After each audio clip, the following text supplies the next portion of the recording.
Hello, Veljko. Hello, Katerina. Today, I would like to start our episode with a question to our listeners. Have you ever waited to make a decision on a big investment or a big purchase just because things were so uncertain? There was just a lot of uncertainty in the air, so to say. Have you, Kate? Well, I am actually moving from the University of Missouri to the University of New Mexico. So I'm starting a new position in Albuquerque. Congratulations, Katerina. Congratulations to you and congratulations to the University of New Mexico for a great hire. Yes, very excited. But besides starting a new job, you have to live somewhere. You look at housing. And so I've been looking at housing, and housing is a big investment decision. Actually, there's a lot of uncertainty in the air now regarding housing, and especially for people in our situation. What does it mean? Our situation, we're both academics, and there's a lot of policy uncertainty in the educational sphere, and we don't really know what's going to happen to student enrollments. Let me understand this fully. The uncertainty you're talking about is uncertainty about student enrollment, federal support for education, federal grants, right? I mean, it's government policy that's creating some degree of uncertainty. You're right, government policy. And another type of uncertainty also related to government tax policy in this case is there some discussions about the changes to the tax code on the sales of homes. And as you know, in order to buy a home, one generally needs to sell a home. So It's uncertain right now whether we will be paying taxes, lower taxes on the sales of homes or not. And of course, that's going to influence prices too. And there's just a lot of uncertainty on all of these fronts created by government policies in different spheres. So renting sounds like a really good possibility right now, which allows one to delay investment in housing because there is uncertainty. So that's my personal anecdote. What about you? What about me? I am buckling the trend, Kate. In the face of greater uncertainty, I went out and I bought a new car. Ooh, why did you do that? I mentioned uncertainty, right? But I guess it's interesting how it can cut either way. I was expecting car prices to go up, to increase because of tariffs. So it does go back to policy uncertainty. I was expecting prices to go up. And as soon as President Trump announced new tariffs on Liberation Day, Ford actually announced a big discount plan. So you were attracted by the discounts, but you were also, it sounds like, we're a bit worried about the future possible increase in prices, plus obviously a good deal with discounts. Yeah, to be honest, by the time the discounts came around and led me to a particular manufacturer, Ford, I was already into the market thinking, well, I gotta buy a car before this uncertainty materializes into something bad. So we were both worried about uncertainty, but it pushed us into very different decision mechanisms. I was looking at the housing market and I've decided to rent and delay the investment because of a lot of uncertainty up in there. And partially because I'm thinking housing prices might decline. While you decided to buy a car while there's lots of uncertainty in the air with tariffs, but partially because you were worried that prices will go up and because it was such a great deal right now. So different decisions, same mechanism in play, uncertainty, policy uncertainty.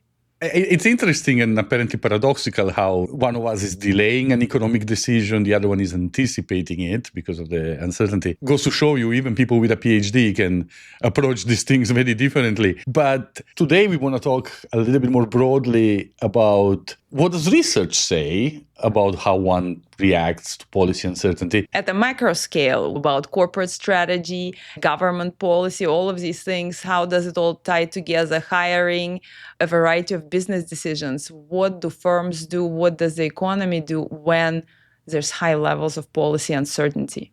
And just to put this into the right context, regardless of how you feel about the current administration, about trade policy, immigration policy, about the big, beautiful bill and big changes in fiscal policy, the one thing that I think we can all agree is that there are strong, big transformative actions by the government, that some of these actions are not always communicated very clearly. Take tariffs. One day we're adding, one day we're subtracting. So regardless of how you feel about the current politics of the moment, I think we can all agree that policy uncertainty is very high. And I think it's important to start thinking about how ultimately this affects your bottom line. Our mission is always to give you, our listener, a shortcut into understanding the most cutting edge of academic research. In this case, what has it said about policy uncertainty and its influence on firms and markets and your portfolio. And we hope that you will walk away from this episode feeling genuinely well-informed, hopefully with some interesting facts that you didn't know about before. And we hope that this is going to work well for your investment portfolio and your overall knowledge. You have to clean up your sales spiel, Kate. We want to make everybody a billionaire. That would be even better. But before we do, I want to mention again that our sources, as always, are influential, peer-reviewed studies from top academic journals. Absolutely. What does academic research teach us about dealing with policy uncertainty? Let's do it now.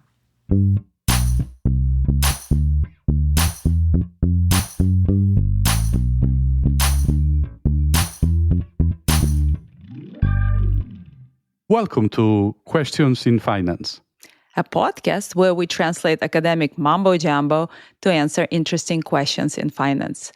I'm Kate Holland. And I'm Veljko Fotak. Kate and I met when we were PhD students at the University of Oklahoma. Today, we're university professors, and we spend our days teaching and researching companies, markets, and all things related. Okay, Kate, we generally try to start with a definition. Oh, definitions, that's a good start, but a boring start. Sometimes boring things are necessary. We are going to focus specifically today on policy uncertainty. And policy uncertainty, as commonly defined in our literature, refers to the lack of clarity about government actions and, in our case, actions that affect the economy in particular.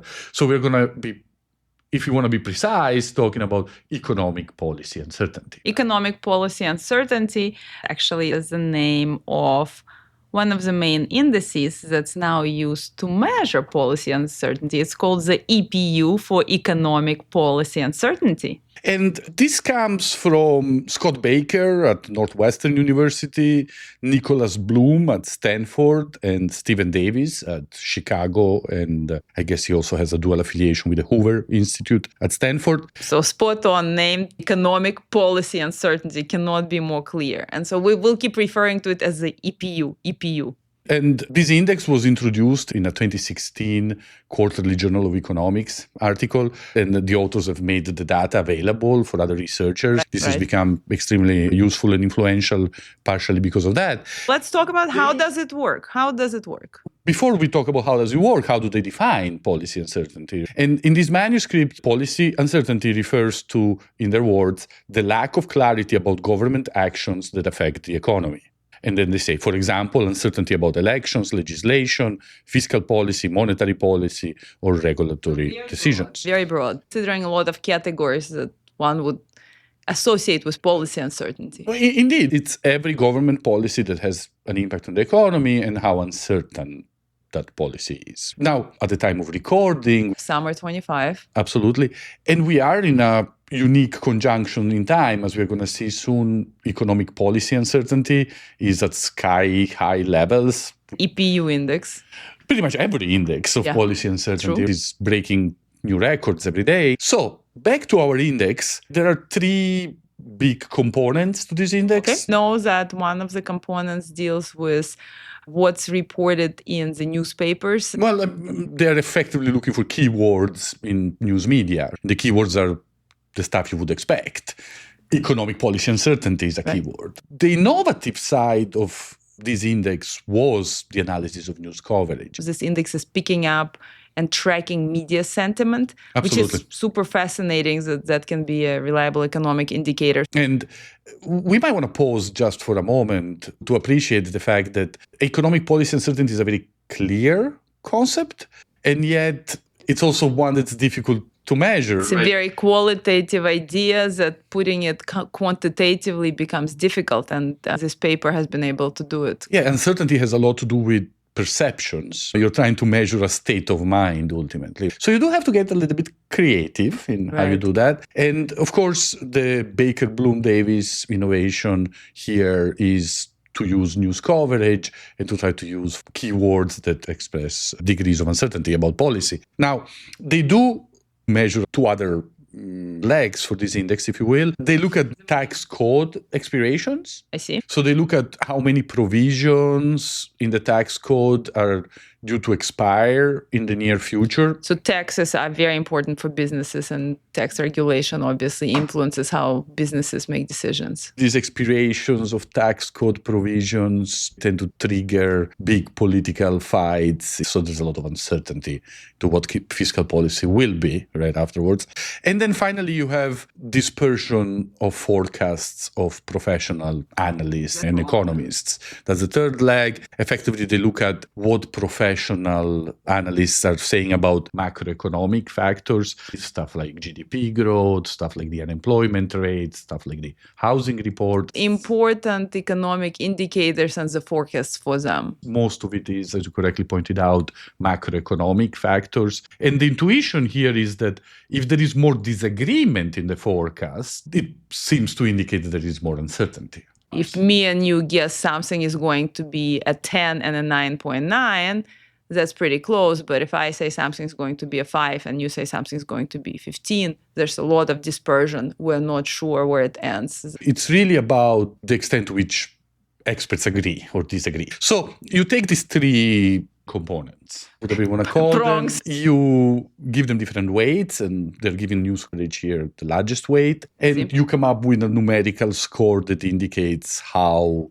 scary, how uncertain things are. Very clever way to quantify something so qualitative. But I would like to understand, how does this actually track with moments where one would expect political uncertainty to be high? Does this actually work? Does this EPU index spike up and fall down in periods of high and low political uncertainty? Of course, I can talk about external validity, which is just a fancy way of saying we test whether this makes sense in the real world. And that's all you can do at the end of the day. You start with periods where you have reasons to believe that political uncertainty is high. Like what? Give me some examples. For example, in the manuscript, they look at the 9/11 attacks. They look at the 2003 Iraq invasion. Okay. They look at the collapse of Lehman Brothers in 2008. They look at a series of close U.S. elections and the 2011 debt ceiling crisis. I know they look at Brexit in 2016. So all of these periods when we would expect a spike or an increase in the economic uncertainty. Indeed, that's exactly the case. And just as you would expect, they're finding it. They're finding that their index picks these events fairly accurately and seems to move just as you would expect. And so there is, if you will, external validity here. Ever since this came out, it's become the gold standard. I think it would be interesting to mention papers that measure some specific areas of political uncertainty, some of the newcomers and perhaps some of the predecessors, but our star of the show will be the EPU. There are really two directions in which this EPU is being applied. There are researchers that are applying it at a firm level. Instead of looking at news coverage, they're looking at earning reports. You're talking about Tarek Hassan, Stefan Hollander, Laurent Van Lent, and Ahmed Tahoun 2019 Quarterly Journal of Economics paper, where they're using earnings calls, which firms announce earnings 4 times a year. They're using these quarterly earnings calls and doing a word search within firm-specific earnings calls to identify firm-level political uncertainty. What you're really measuring at that point is the firm's sensitivity to political uncertainty. These are not quite the same. Political uncertainty is almost by definition a country level. Yeah, I can see that at the country level, of course, all firms probably had a spike in political uncertainty around the 2012 debt ceiling. They still find a lot of variation at the firm level. And then there is a second direction in which this literature is going. And this second direction is in sharpening the keywords to look at specific types of policy uncertainty, right? There is a big literature in bond market analysis where they're looking at monetary policy uncertainty, where they're looking at uncertainty about what the Federal Reserve is doing. Right. Another similar index that I am thinking about, there's an index by Marina Azimotti in a paper published in the Journal of Monetary Economics in 2018. She titled it Partisan Conflict and Private Investment. This paper came out 2 years after the EPU index. And she also looks at newspaper articles, but she looks at lawmakers' disagreement about policy specifically. So she's sharpening an angle, and she called it the PCI, Partisan Conflict Index. And the Partisan Conflict Index is also freely available online, just like the EPU is. That doesn't really sound like a direct measurement of policy uncertainty, but I suppose when there's more partisan conflict, there's more uncertainty. I was thinking of something else. There is a paper by Marcello Bianconi, Federico Esposito, and Marco Samon. This is in the Journal of International Money and Finance in 2021, and the title is Trade Policy Uncertainty and Stock Returns. They are creating an EPU-like index that focuses specifically on trade policy uncertainty. Having a fun time this year, I bet. They are in high demand, and the index is through the roof, as you can imagine. So we've talked about the star of the show, the EPU. We've talked about some newcomers that look at the firm level, and also some things that drill in more, including this trade-specific index and also the PCI, Partisan Conflict Index. But what happened before 2016? How did people think and how did they measure political uncertainty? For the most part, it was elections. For the most part, they were using political uncertainty, if you will, as a proxy for policy uncertainty. Election periods, especially presidential elections, a period of possible large changes which could influence policy as well. I see. It makes sense.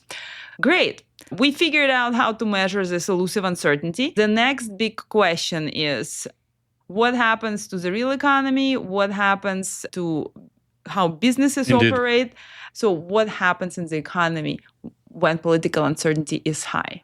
Political uncertainty, for the most part, tends to depress corporate activity. Corporations delay investments, especially the big decisions, and that in turn generates lower growth, and that in turn has a negative impact on employment. Firms delay their investment. They don't start new projects. They don't build new factories. Again, it's a delay to see how the policy will settle. But in the delay period, as you pointed out, that has effects on growth, employment, and the economy. Baker, Bloom, and Davis point out that the EPU, higher levels of EPU, is related to lower hiring and weaker economy at the aggregate economic level. With different papers that doesn't look at the overall economic level, it drills into firms. This is Hussein Gulen and Mihai Ion, my former colleagues from Purdue, and Hussein is still there, and Mihai, I think, is at the University of Oklahoma now. But in 2016, they published a paper that used the EPU to see what happens to corporate investment.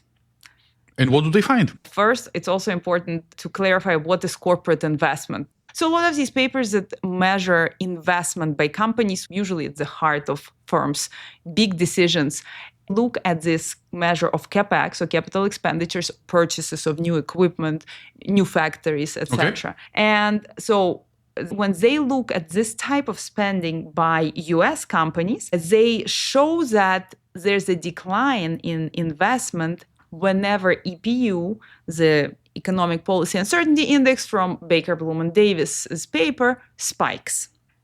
And I'm looking at my notes. They actually come with some very precise numbers. They claim that a doubling of the EPU index is associated with an 8.7% drop in average capital expenditures. Right? A 9% decline. That's substantial. 9% decline in investment. That is a lot. So firms delay a lot of equipment purchases, building perhaps a new building, etc. And again, the emphasis here being you're delaying the irreversible stuff. They use this term, the irreversible investment. The paper points out that industries with more irreversible investment suffer more. But can you define what does irreversible investment mean? What they mean with irreversible is long-term. It's the stuff that has a 3-year horizon plus, right? That's right. So you're not curtailing so much the short-term expenditures. You're more worried about if there is policy uncertainty, is this plant going to be viable 3, 5, 10 years down the road? If you're not certain, you might hold on. Which again is going to be very relevant to what is happening right now, because some of the trade policy that we have right now wants to push firms to reshore and to bring manufacturing, if you will, back. And you can see how the uncertainty about these policies is making this type of long-term capital investment extremely problematic and difficult. So this paper had another interesting finding that caught my eye. They were looking at the 2008 financial crisis. It caught my eye too. Perhaps I was a little bit skeptical about their bottom line, but they attribute 1/3 of the market collapse in 2008, 2009 to policy uncertainty. And to go back, 2008, 2009, this is the mortgage crisis. Lehman has just failed. US markets were down, I think, 54% of the Dow Jones. That is crazy. A third of that is due to policy uncertainty. Interestingly, 2 years later, Marina Asimoti came out with her PCI index, and she looks at the aggregate economy, while this paper by Hussein Gulen and Mihai Ayan look at the corporate sector specifically.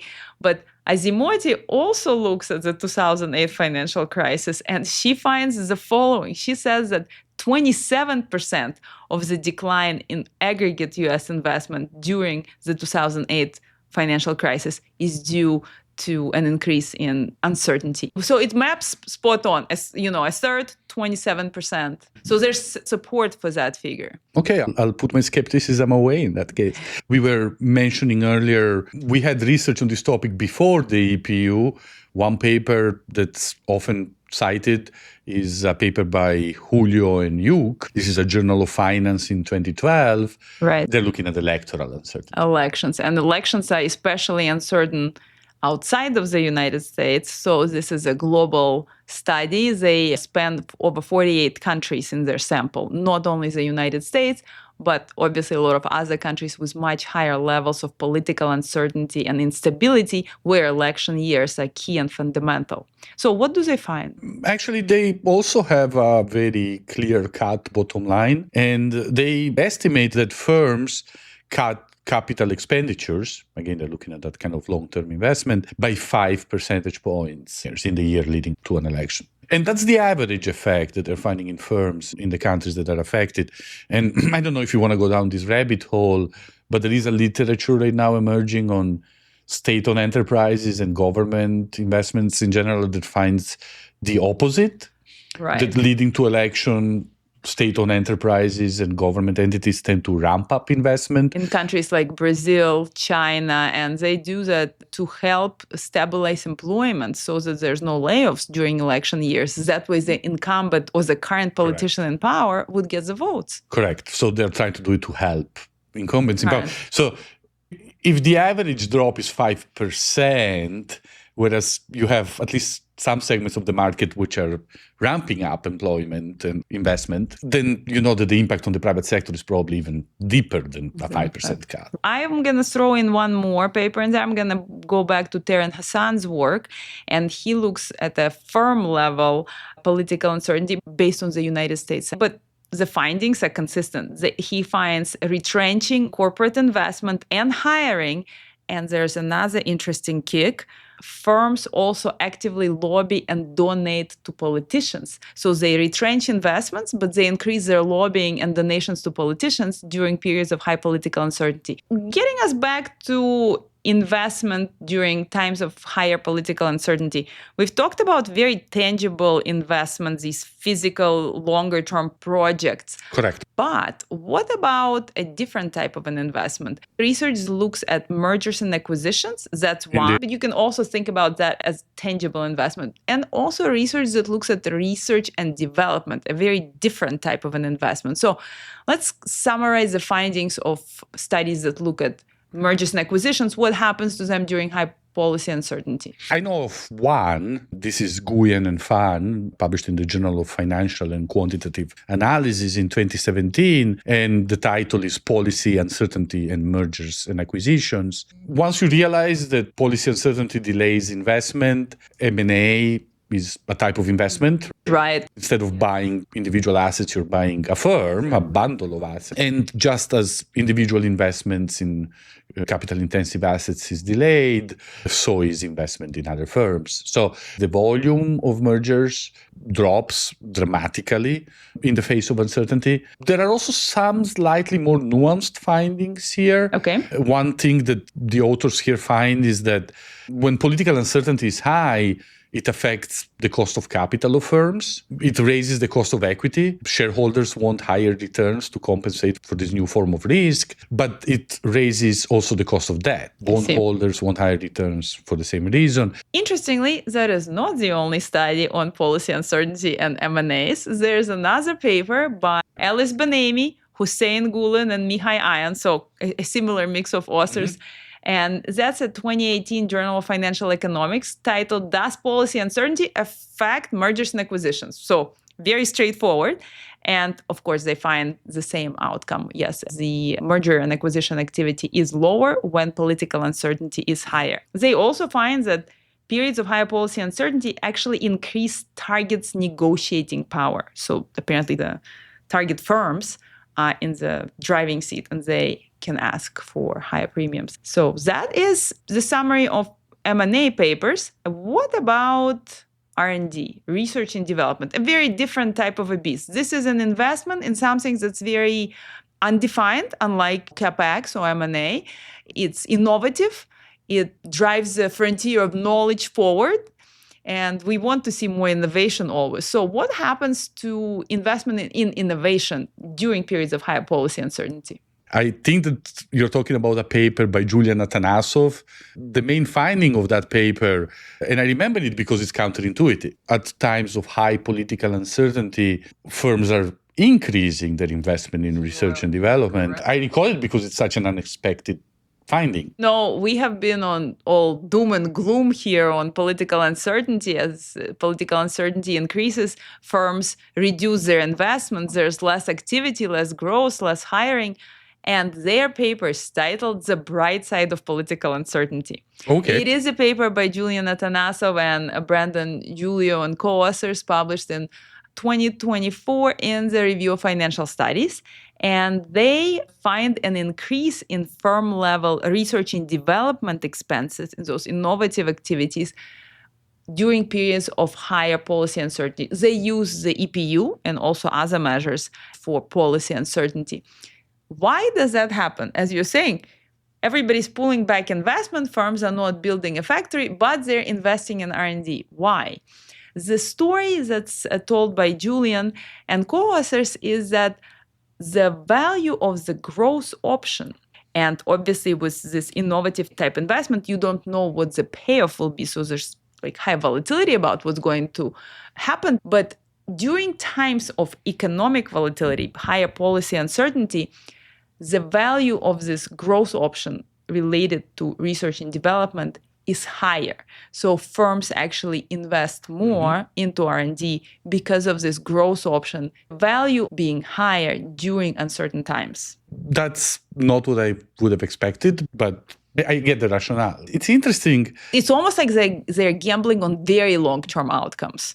Sure. Very long-term outcomes. I think it's time to rotate our conversation towards markets. You were saying you want to get away from firms. We've said enough about firms. I do. And one of the overall messages is going to be, if this is not great for firms, it's probably not great for markets either at an aggregate level. But I think that this paper points out one big idea that at the end of the day, uncertainty cuts both ways.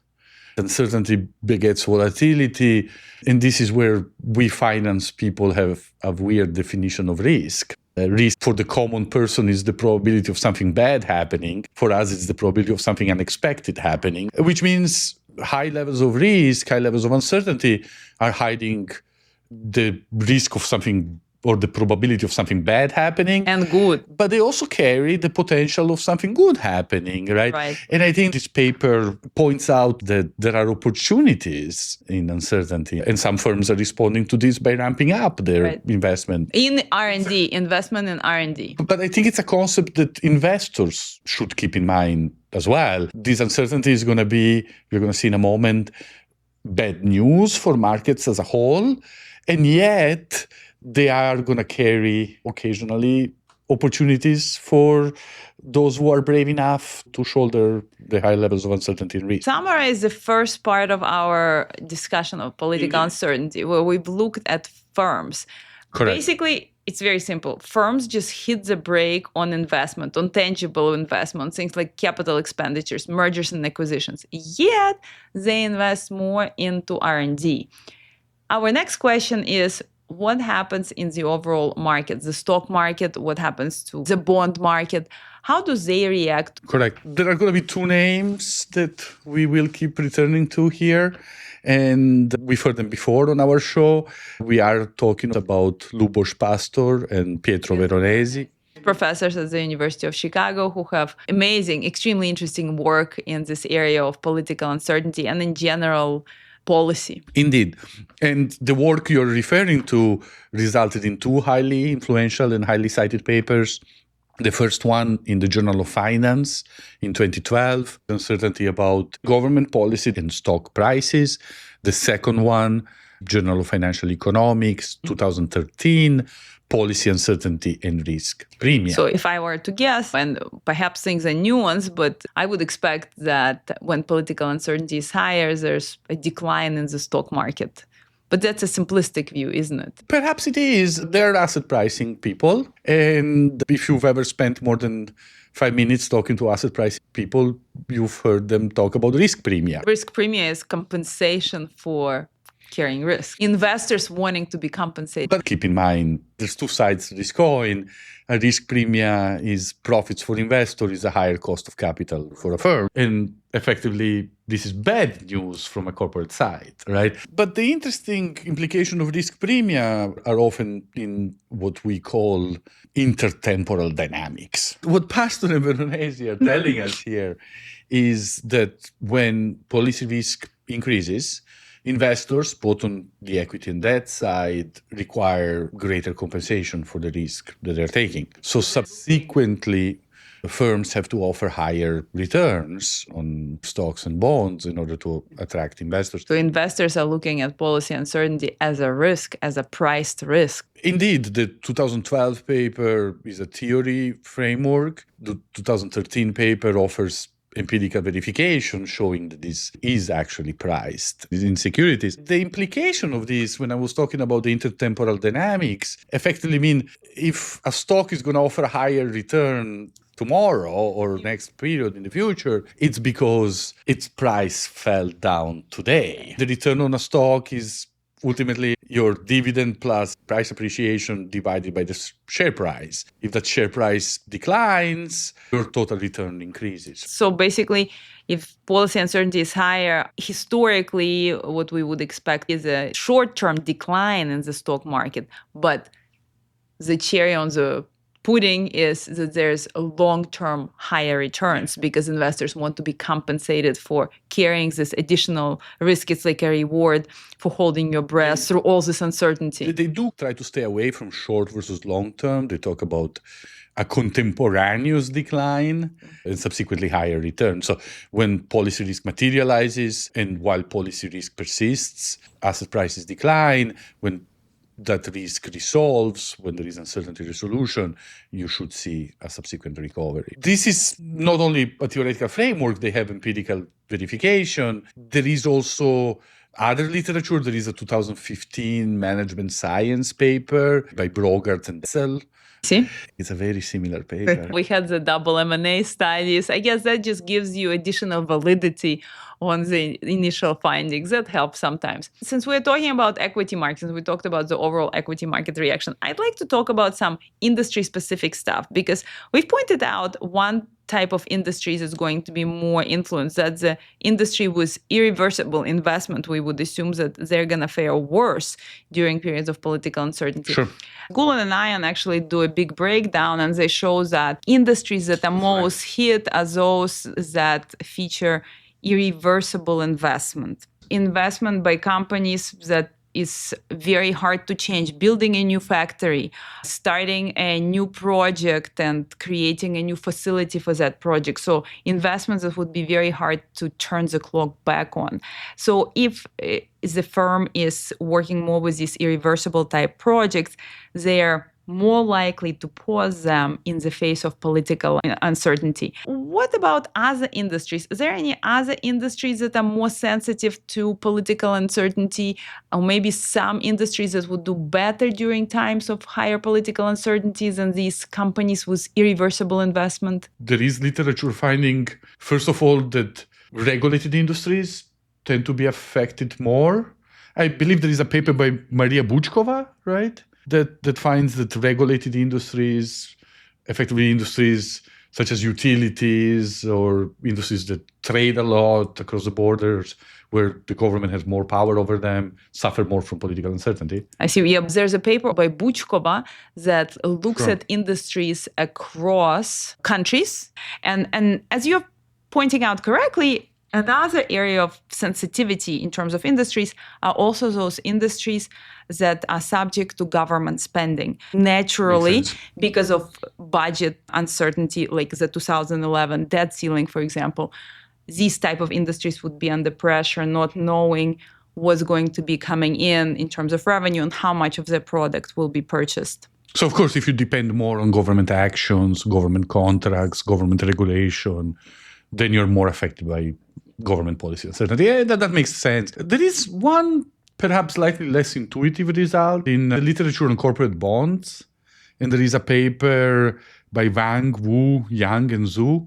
This was published in the Review of Quantitative Finance and Accounting recently, February 2025. The title is Policy Uncertainty and Corporate Bond Issuance Costs. And they in general find that when policy uncertainty goes up, firms have to offer higher yields as compensation for the additional risk. But more pertaining to your question in particular, they find that the effect is more substantial for firms that have more exposure to tax policy. A lot of tax rebates, tax cuts, tax incentives are actually at risk. It makes a lot of sense. They find that the firms that are more dependent on external finance are more exposed to policy shocks. So firms that are mostly financed through reinvested earnings are a little bit more robust. Right. And those exposed to banking policy uncertainty are more at risk. And then they actually find that the information environment of the firm itself, the level of transparency of the accounting of the firm, strongly relates to the reaction. In other words, what they're finding is that the firms that are really cut out from funding markets when policy uncertainty goes up are the firms that have very low levels of accounting transparency. So when the firm is not transparent and policy uncertainty is high, that's when you're getting the really bad outcomes. Really squeezed. So there does seem to be some interaction here between firm level transparency and policy uncertainty. It's not all firms are equally influenced by policy uncertainty. Absolutely. There's variation both at the industry and at the firm level. I think it would be interesting to look at how this maps to present time. So you're right. So given what we've discussed from research, which looks at historical trends, we would expect that during periods of high policy uncertainty, and right now in 2025, we're at a period of extremely high political uncertainty and policy uncertainty in the United States. Correct. We would expect that in periods of high policy uncertainty, stock markets would decline to then later in the long term provide a higher return.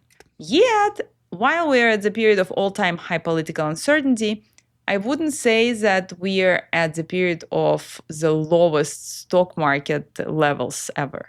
So how do we reconcile the two? You're absolutely right. There is a fundamental paradox at play. Pastor and Veronesi are saying political uncertainty is related to market volatility and to a decline in asset prices, at least a contemporaneous decline.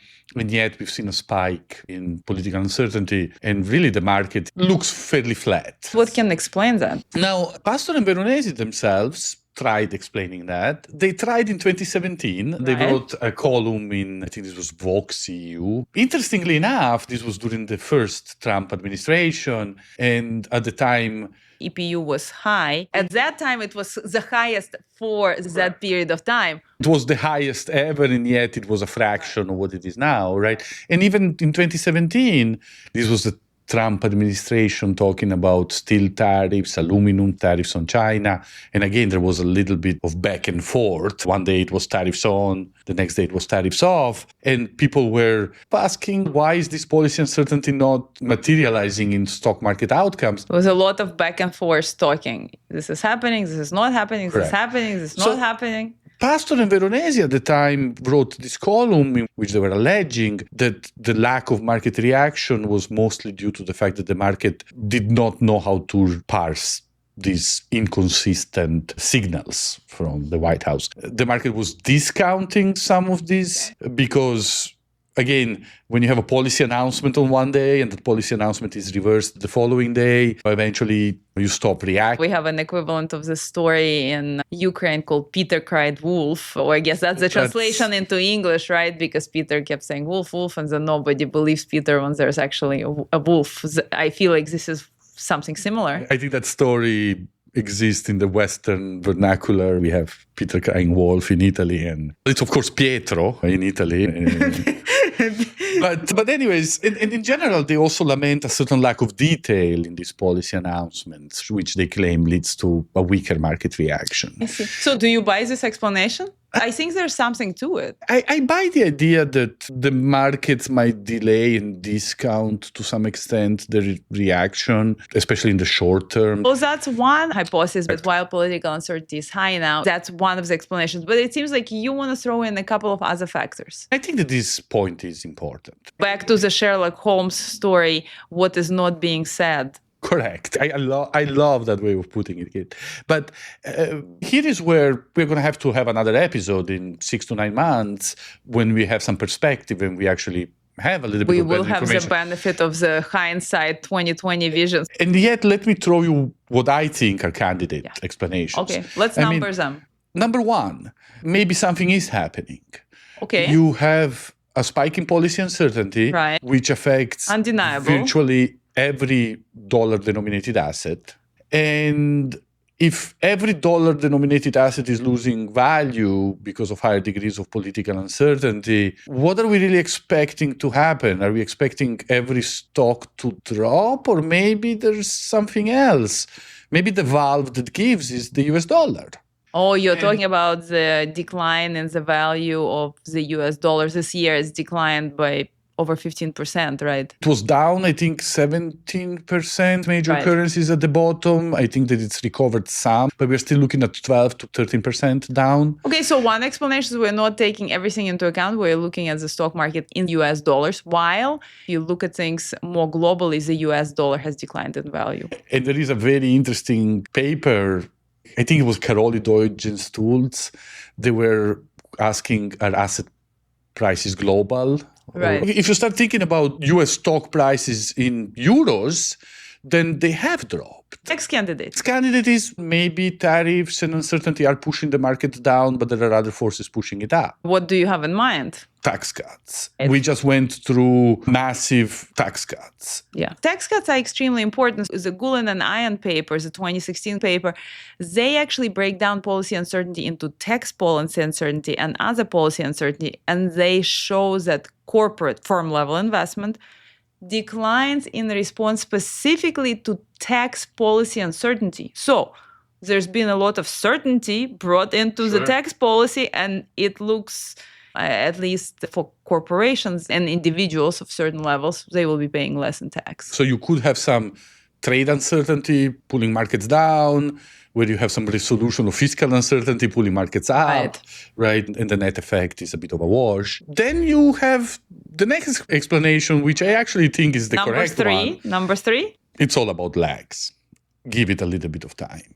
I mean, at the end of the day, you think that the market is not yet reflected all of the changes that are happening? Even if you had perfect knowledge of what tariffs are going to be over the next 5 years, what the tariff rates are going to be vis-a-vis each specific country, you still have a hard time parsing how this affects each and every specific company.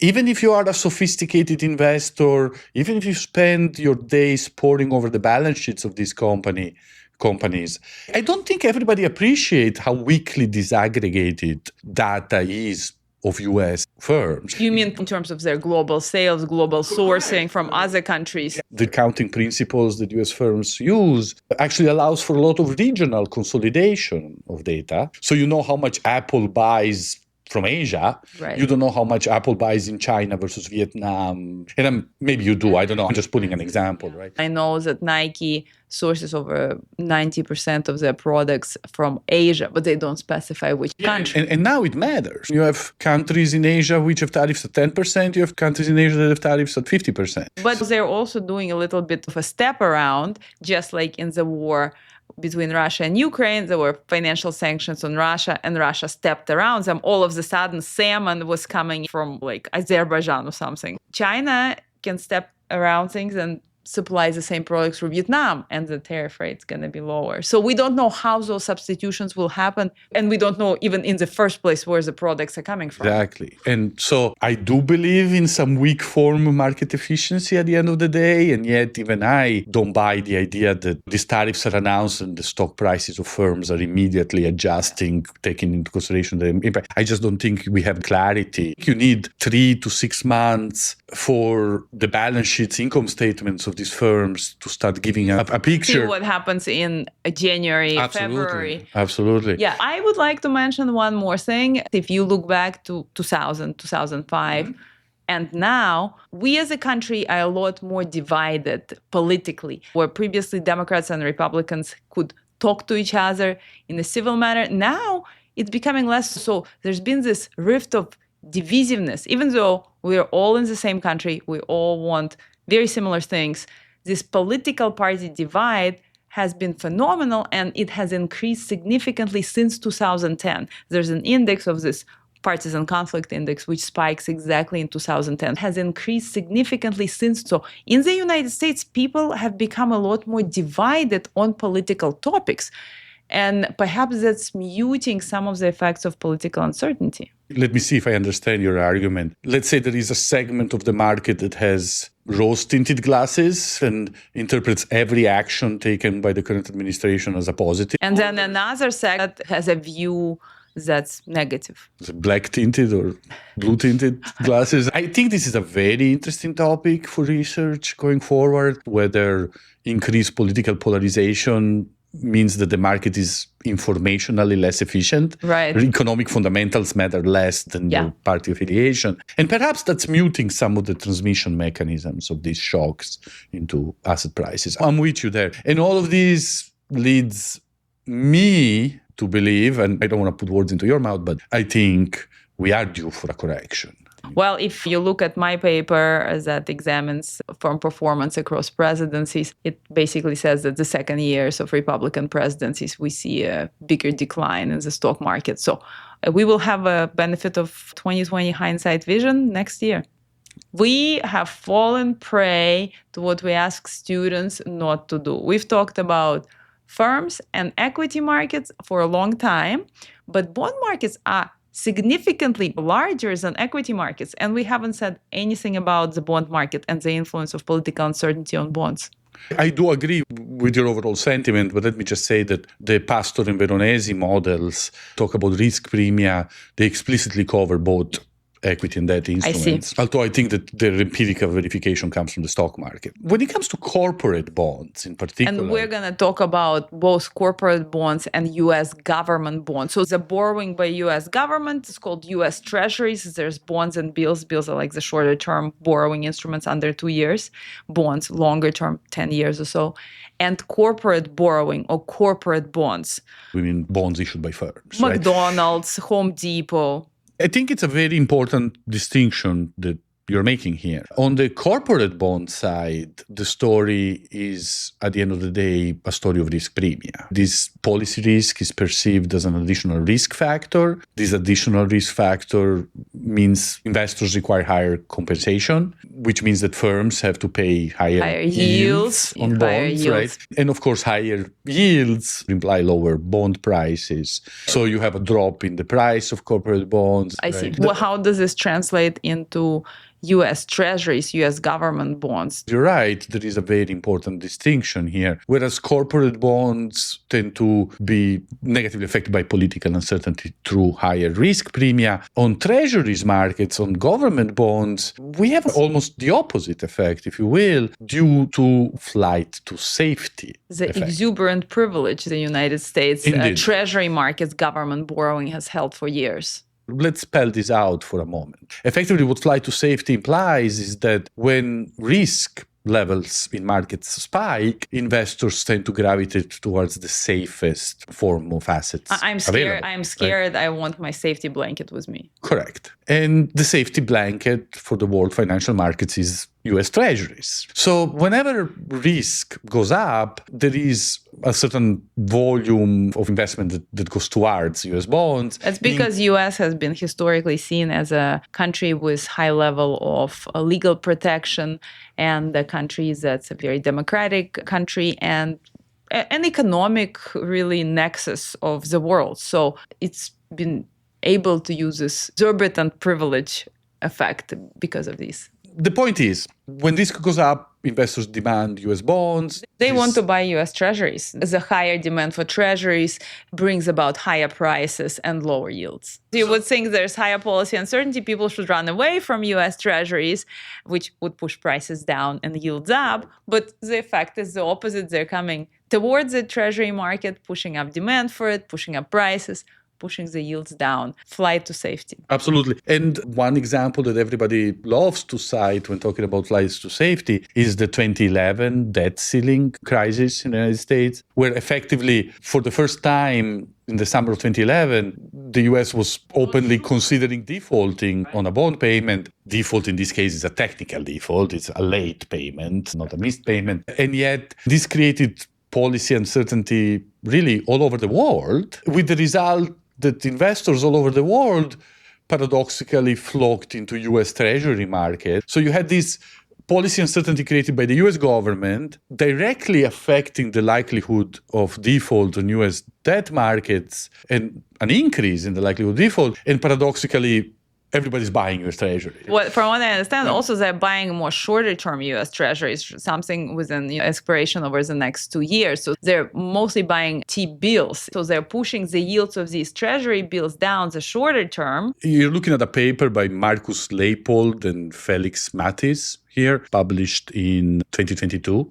Economic Policy Uncertainty and the Yield Curve. What they emphasize is that when risk goes up, you go to the safest asset. The safest asset is often a US Treasury bond, but not just a US Treasury bond, a short maturity US Treasury bond. So Treasury bill. Effectively a bill. So effectively what they're saying is that the flight to safety effect tends to push yields down for short-term maturity. Because there's more demand for them, prices go up, yields go down. But not so much long-term. Yeah. So that would create a steepening of the yield curve, because if the short term is pushed down and the long term is even the same, correct, the yield curve is going to be steeper. Normal circumstances, the yield curve has a positive slope. Long-term yields are higher than short-term yields. So the bottom line is bond traders like to say that policy uncertainty steepens the yield curve. Right? Since we are being a bit geeky and talking about yield curves, let's talk about the yield spreads.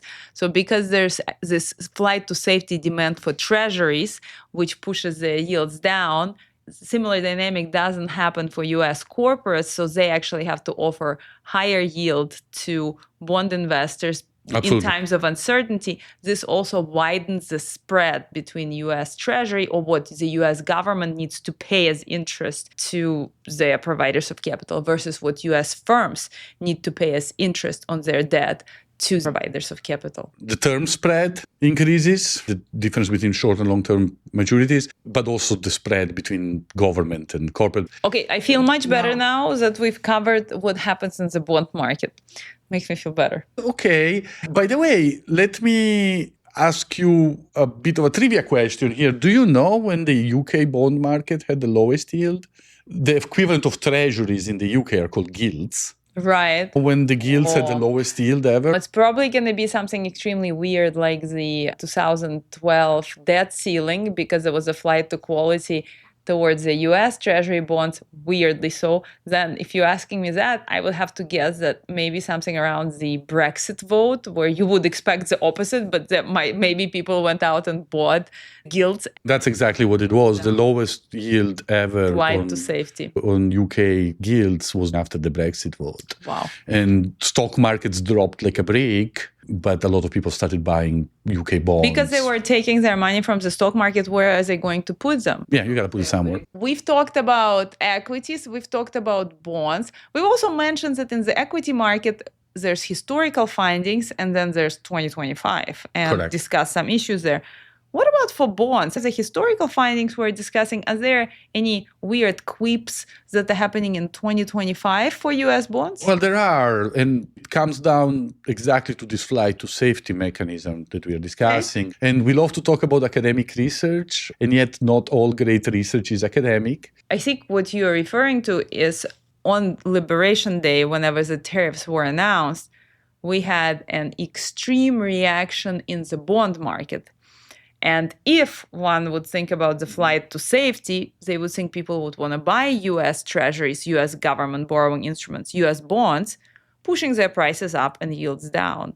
But we've seen that the opposite happened. The yields on US treasuries went way up, increased dramatically. I was referring to something that I've seen published by the Economist Intelligence Unit. And they effectively are looking at the correlation between uncertainty and bond yields on US markets. And as a proxy for uncertainty, they're using the VIX. The VIX is the volatility index, is also known as the fear gauge. It's how volatile the S&P 500, the Standard & Poor's 500 largest firms in the US, how volatile their stocks are. Correct. Historically, what they show is that when the VIX goes up, bond prices, treasury bond prices tend to go up, US treasury bond prices. When things get more volatile, more scary, when policy uncertainty is high, people run to buy bonds. And yet, over the last 6 months, we're seeing the opposite. We're seeing a negative correlation between the VIX and US treasury prices, implying that as uncertainty goes up, bond prices are actually dropping. Even short-term treasuries are dropping and yields are going up. So there is a question whether the traditional flight to safety mechanism has broken down and what that means for US government borrowing going forward. And I will also say traditional flight to safety affects US treasuries, but it also tends to affect the US dollar. Right. Usually when bad things happen worldwide, the value of the US dollar goes up. And here we've seen a spike in policy risk, and the value of the dollar has actually declined fairly dramatically against other currencies, which again reinforces this idea that what you call the exorbitant privilege of the United States, or what we call this flight to safety mechanism, it might actually not be working. Now, if you dig into the literature on the flight to safety, different types of uncertainty tend to affect things differently. There is some literature finding that when monetary policy is uncertain, flight to safety tends to break down. I see. So perhaps talking about firing the chairman of the Fed has a bigger impact on bond yields than trade policy uncertainty. So some of this flight to safety might be breaking down, but again, I think it's too early to interpret all of these signals. But I don't think it's too early to formulate some hypotheses and to start monitoring what's going on. Unfortunately, as researchers, we do need a little bit of time and perspective. This research does give us some guidance, and yet we are in uncharted waters. This research is a compass. It's not a detailed map. We talked about equity markets, we talked about bond markets, but there is research out there finding that investors can actually use successfully derivative markets and options to hedge some of this risk. You're talking about the Brian Kelly, Lubos Pastor, and Veronesi, Pietro Veronesi, 2016 Journal of Finance paper, where they look at the options market right around elections in the US. So they look at the option that spans the election period and compare it to an option that ends before it. And they find that the options that span elections are more expensive. In other ways, saying that investors want additional protection for this political risk. So there basically is a first very direct measure of political risk right there. But clearly, this is a set of tools that's more easily available to a sophisticated set of investors. Or all Robinhood users. That's a whole other story. Okay, I'm going to call for a summary. We've talked so much about uncertainty measures. We've talked so much about what do companies do when political uncertainty is high. We've talked about the equity market, the bond market. So let's summarize. If we connect all of these threads together into a bigger picture, there's a very consistent message across top academic papers. The message is very clear. Policy uncertainty depresses economic activity. Investment. Corporate investment is down anywhere from 9% in the United States to 5% globally during election years. Correct. What about the overall equity market? What we see in the equity markets historically is an increase in risk premium.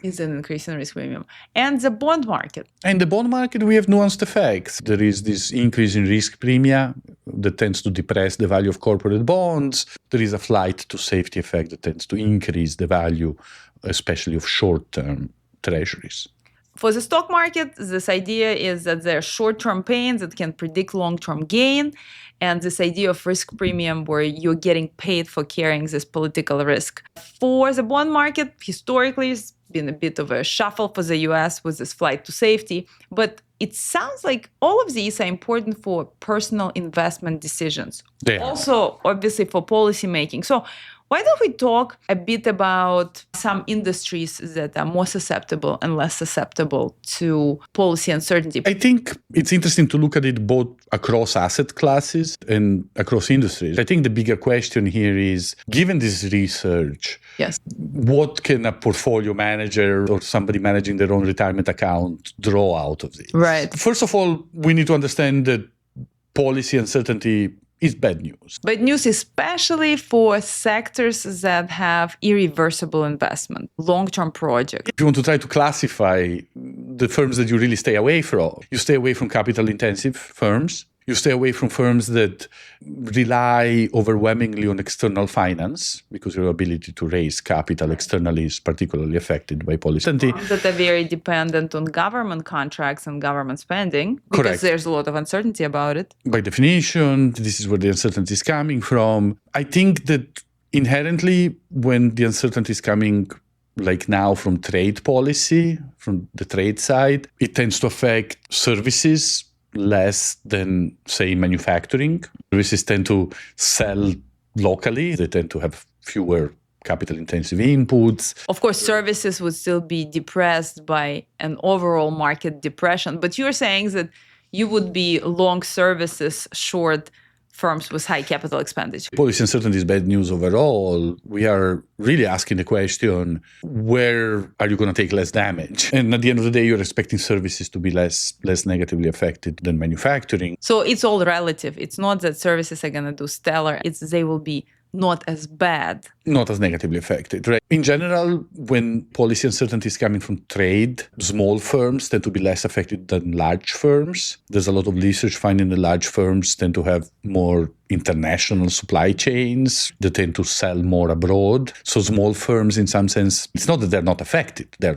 less affected by all of this. But ultimately, there is only one answer in finance that's always correct, Kate. And when it comes especially to the management of your portfolio. Yeah, and what is that? That's the one that we tell all of our, it's a textbook answer. That's diversification. You read my mind. As risk goes up, and policy risk is just one more form of risk, your benefits of diversification increase. Across asset classes. Across countries, across asset classes, across time horizons. And I think this gives a nice map to our listeners. However, I would also like to throw in one more thing if our listeners are policymakers, because one thing that can help in this situation, and research points this out, is clarity, is transparency. The more guidance, the more transparent guidance that can be provided to the markets, the less ambiguity, the less uncertainty, and it really helps markets come to terms. More clear guidance, more transparency, better clarity would be very important if possible. The Federal Reserve, that unfortunately is under so much attack right now, they made a big deal about forward guidance. Whether we think they're doing it right or not, they do seem to recognize the importance importance of not just transparency, not just about having the right policy, it's about communicating the policy in an effective manner. Our politicians can learn a little bit from our regulators. We've summarized things. We've talked about industries which could be less affected by policy uncertainty and more affected, about how politicians should be more clear. Let's have some final thoughts here. Uncertainty causes businesses to delay investments, big investments, and that makes markets demand a higher risk premium, equity markets. All of these periods of prolonged ambiguity, political uncertainty, they do bring about reductions in investment. And providing clarity is important from a policymaker standpoint. What I hope our listeners take away is that this idea of political uncertainty is not just an abstract academic philosophical concept, but it's actually a risk factor that is priced in markets. And again, we want to have an edge. And if you look at today's pricing models, there is no political uncertainty factor. This is the frontier of our research. So another thing to add here is we are in a very nuanced situation. We keep saying for researchers and for everybody, this next year, next few years are going to be very interesting to see how things unfold. But we are in a situation where some of the historical trends are being buckled against right now. Indeed. It's also interesting, and I think that what you're hinting at here is effectively, if you want to invest on policy uncertainty, it's about market timing more than the cross-section. It's a market-wide phenomenon, and certainly some firms are more exposed to policy uncertainty than others. But ultimately, you want to be short in that market while policy uncertainty is high, and you want to be long when that policy uncertainty is resolved. And can you really time that switch? Time the switch and time the switch in market perceptions, moreover, which makes things a lot more difficult. Good luck to anybody trying to time this. The usual disclaimer. We are not recommending the timing. We are not providing trading advice. We want to provide a shortcut into understanding research. I will mention we've had an email address for a while, and yet we failed to advertise it in the past. So questions@questionsinfinance.com. All together, no spaces. Please send us your questions. Thank you for listening. Cheers. Cheers.